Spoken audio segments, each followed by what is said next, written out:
this video, I will discuss about the Statue of Unity. Before start the video, please subscribe my channel and press the bell icon.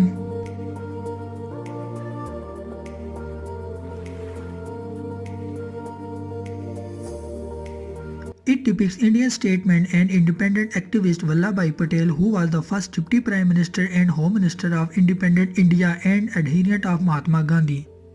Patel is highly respected for his leadership in hunting 562 princely state of India to form the single Union of India.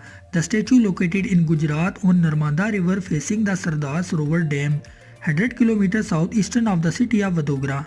The project was first announced in 2010 and construction started in October 2013 by Indian company Larsen Toubro with total construction cost of $422 million.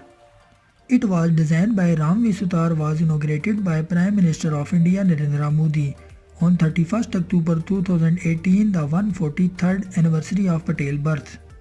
Around 2.8 million visitors come here each year.